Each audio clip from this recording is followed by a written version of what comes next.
uyu munsi tariki 16 z'ukwezi kwa gatatu 2025 ni umunsi nyakubahwa perezida Paul Kagame yagiye muri BK Arena kuganira na bamwe mu baturarwanda baturutse impande zigiye zitandukanye.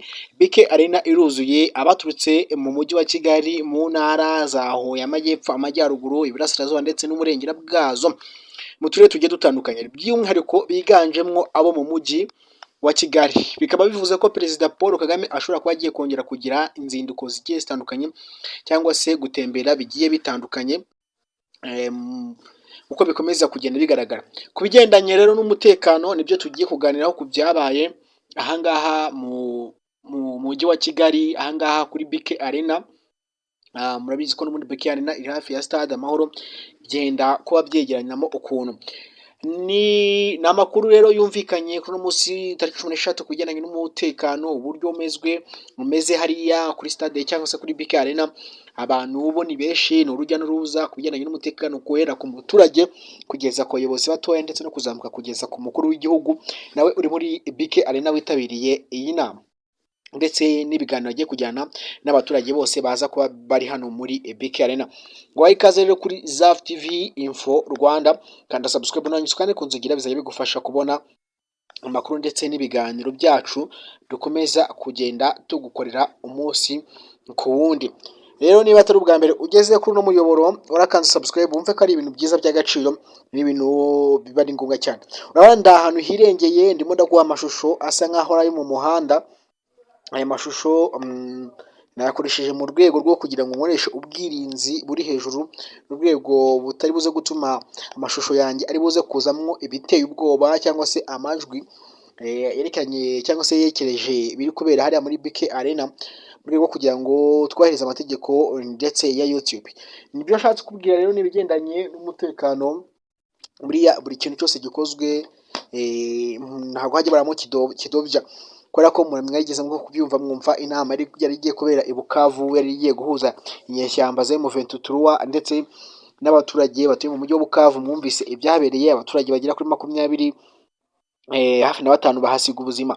Bivuze ko akenshi zino nama rero zikunda kuba zihuza abakuru b'ibihugu n'abaturage, cyangwa se zibuze guhuza abayobozi abakuru b'ibiturage ndetse n'ibihugu.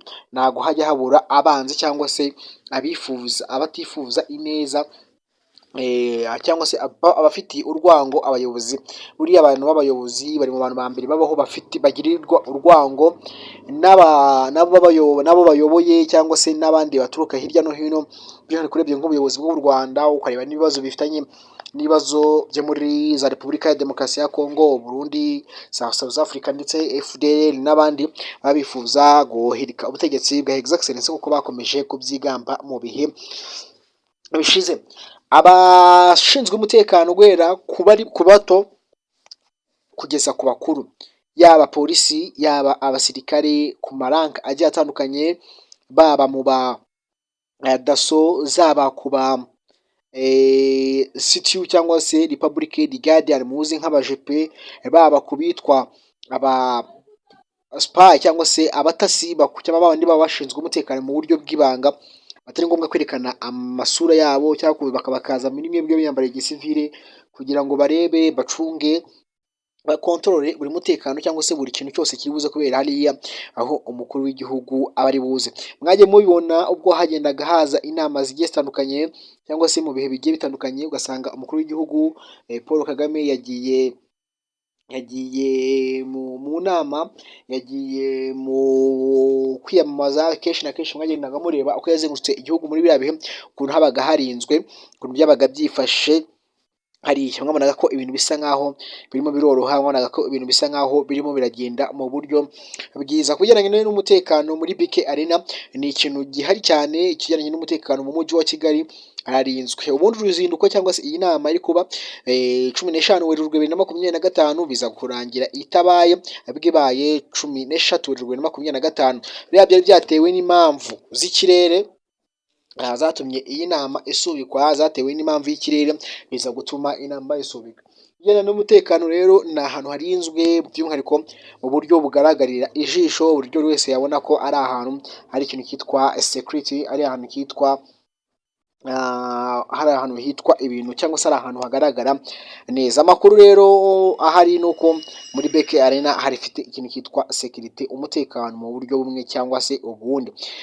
Ku bigendanye n'abifuza kugira nabi ubuyobozi bw'u Rwanda, bifuza kugira gutera no guhungabanya umutekano w'u Rwanda, ibyo ngibyo ni dreams cyangwa se ni bya bindi bita ngo nightmare, inzozi mbi. Hari ukuntu ugira ijoro ribi cyangwa se inzozi mbi mu Banyarwanda, cyangwa se bad dreams, uko wabyita kose, kirimo dreams, ibintu nk'ibyo n'urwango rwabo rwabarase, ugasanga bafite gukorera ibintu bibi. Nkubwiye ko ari ibintu bitabashobokera bitewe n'ukuntu ahangaha haba harinzwe kurenza uko wabitekereza. Si ho gusa, ni igihugu cyose, igihugu cyose.